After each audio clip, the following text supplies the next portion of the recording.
I'd like to start with a quote, but it's very embarrassing because I don't know where it comes from. But it's very well put, and it goes like this.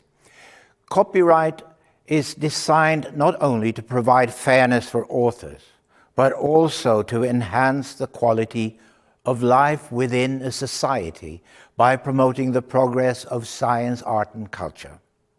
In other words, the concept of making it economically feasible for creators to create is now globally recognized as a social imperative.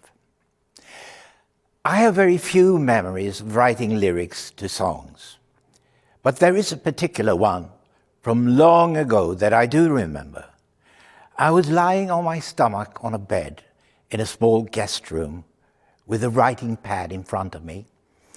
In the master bedroom next door, my then wife Agneta was sleeping undisturbed.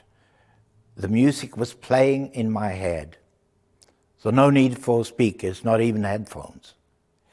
A melody that still lacks words is virgin territory upon which a lyricist must tread lightly. Some of the time, the final words on the page are the result of hard work, deep thought, and the intuition that a songwriter must learn to trust. But sometimes extraordinary things happen. Closed curtains are suddenly drawn and the melody speaks to you. It starts to conjure up images and even sequences of events. All you have to do is write down what you witnessed.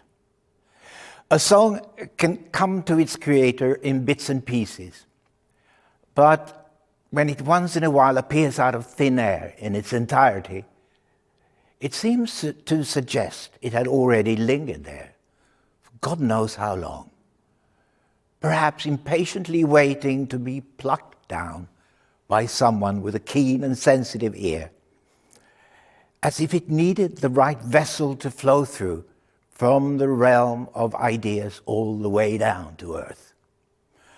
I was deliriously happy when I had finished.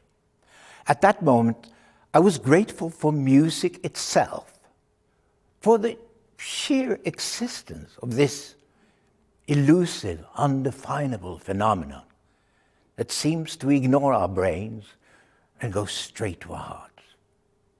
I wanted to sing it out loud, but it was 2:00 in the morning, and even in my euphoria, I had the good sense not to wake the woman who was to sing my words the next day. If Benny Andersson and I had written that song today, you might not have gotten to hear it. It could have been just another lost stream, about 80,000 new songs uploaded to streaming services every single day.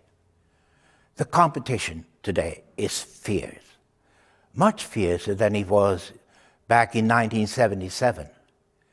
And even if our song had been clicked very often by Spotify subscribers, chances are slim that the royalties would have paid anyone's rent. So what I want to talk to you about today is how I see the changes in the song economy, using my perspective of what it was like to be a songwriter when the music industry was simpler and perhaps more predictable. These days, everything is tracked by our data. And data from streaming tells us that listeners much more often click their favorite song than their favorite artist on a streaming service. Sometimes they're not even sure who it is they're listening to, if it's a playlist, for example. So if we're paying more attention to the song, though, what about the songwriter? Songwriters have been forced into the backseat, and I would even say bungled into the trunk. My concern is that songwriters are at risk of becoming invisible victims of the change that is taking place. The music business is now a song economy, yet the creators of the songs that fuel it get the smallest slice of the pie. How did that happen? I am not for one moment about to suggest that we should turn back the clock, which you may have suspected from an old pop star. But what's happened in the last decade has the potential to be incredibly positive for songwriters. No, instead, I'm going to describe the unintended consequences of the streaming revolution, how they are reshaping the lives of songwriters, and then I will present some proposals for how the impact of these unintended consequences can be addressed. It has never been a better time to be writing and making music. Anyone today has the potential to find a global audience, and if they so choose, they can even try to do that on their own, without a record label or music publisher. A whole music software industry is emerging, serving the needs of a new generation of artists and songwriters. Streaming has enabled this new music paradigm. Once the pandemic stopped live music in 2020, many artists realized that they couldn't pay their bills on streaming alone. Some have moved back in with their parents, and others are driving Ubers to make ends meet.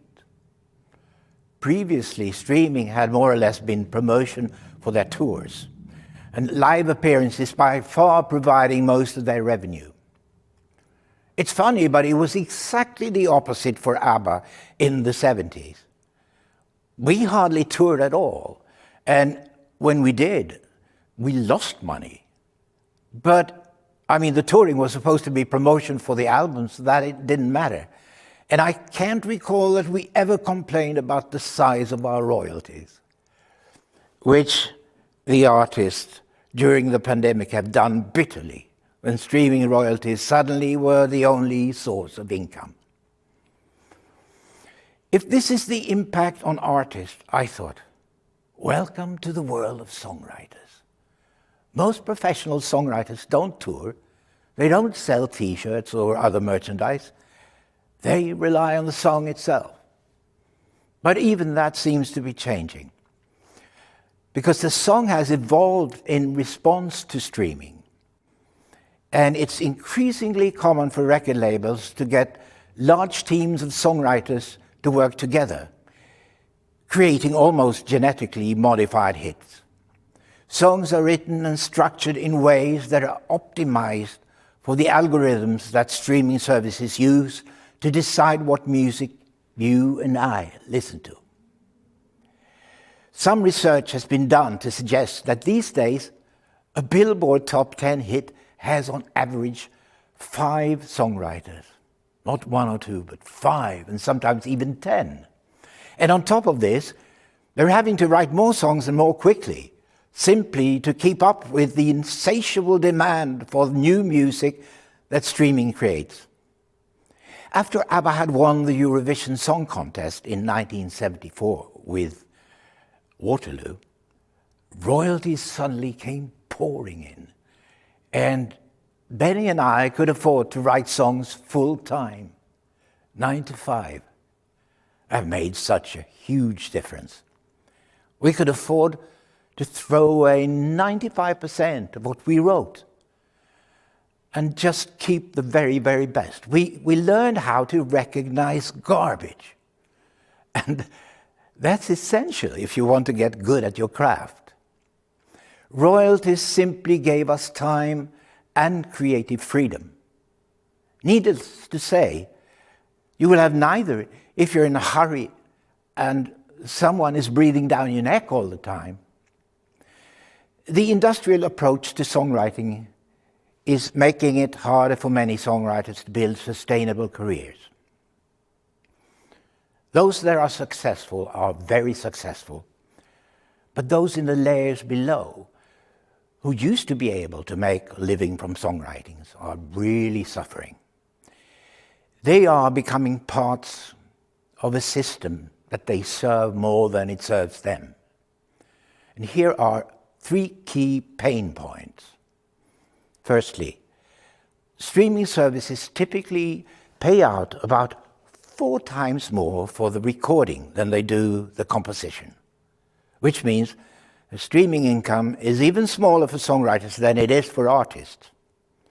It's a legacy from the past when recordings and the packaging of physical products were very expensive, so a larger share for the recording was justified. But that has changed, but the change has not yet been reflected in the division of royalties. Secondly, even the way that streaming services pay royalties is problematic.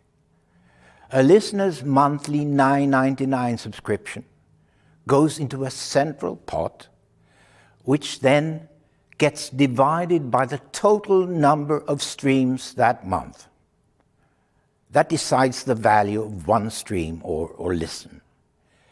This means that if you have streamed Arne Janssen's jazz trio, if you have done that 50 times in the past month, and the neighbor's teenage daughter has streamed Justin Bieber 5,000 times, only a small fraction of your 99 will go to Arne Janssen. Nothing wrong with Justin Bieber, but how does that reward your favorite artist? And thirdly, bad metadata is a big problem. Metadata being the relevant information about a song and its recording. Very often recordings are injected into a streaming service without accurate data. The name of the writer is missing, for instance. That means that the streaming service doesn't know where to send the royalties, and the money is put in a so-called black box. Just sits there. Recently, 20 streaming services distributed $424 million to a US nonprofit organization, which is supposed to try and find the rightful recipients of all that money. It will take years if they ever find them. The combination of all these issues and others are creating a perfect storm for songwriters.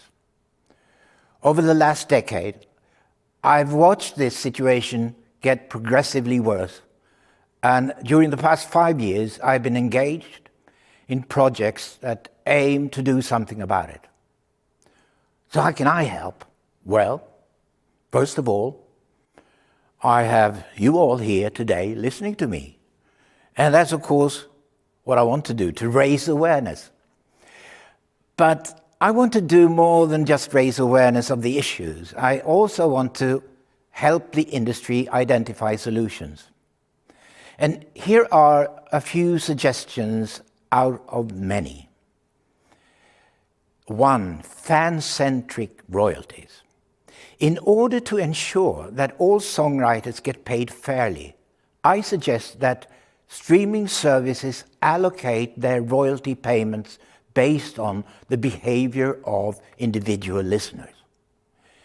The individual description should be divided by the number of songs the individual listener has played during a month. That gives each song a value. If the subscription is $9.99 and the listener has played 10 Arne Janssen again songs that month, each song has the value of $0.99, almost $1. And that's the amount that will be paid to Arne Janssen. Under the current system, you can be sure that Arne would get the value of $0.00 something dollars. So this fan-centric approach to royalties will bring much needed fairness and can build on the important starts made by Deezer and SoundCloud. But perhaps the simplest and most effective way to improve streaming royalties would be for streaming services to increase how much they charge. Streaming pricing has been stuck at ridiculous $9.99 for more than a decade. Meanwhile, Netflix seems to increase its pricing every week. Research shows that subscribers will pay more. $9.99 could quite easily become $11.99, perhaps even $12.99. And thirdly, the tedious but absolutely necessary registration. Wherever the 80,000 new songs per day make their entry into the music industry, there should be user-friendly registration portals to make sure that relevant information about the work is captured early. This would diminish the problem with black boxes and conflicts. In my view, it is an obligation for collecting societies who collect creators' royalties at source to modernize and to adapt their technology to the digital age. I know it's easy for me to stand here and in front of you and reel off a list of suggestions for the industry, much easier than making these changes happen. But change does need to happen, and soon. Crucially, this change needs to be brought about by the music industry as a whole, each part working together. The song and the songwriter fuel everything, from the recording through to live performances. Even a T-shirt would not sell if the band hadn't good songs. I have created memories with some of those songs, from the Everly Brothers, and then the Beatles, Elton John, and many more. Songs that sometimes would surprise me with a stab of envy, quickly washed away by their sheer beauty and the inspiration that they gave me. I know what they mean and what they meant to me. I've often wondered, what would we be without music? Less human, I'm convinced of that. If we couldn't hear music, then what else would we be deaf to?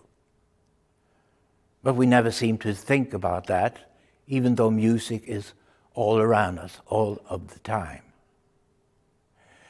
This is the moment for the entire music industry to invest in supporting what is without a doubt its most valuable asset.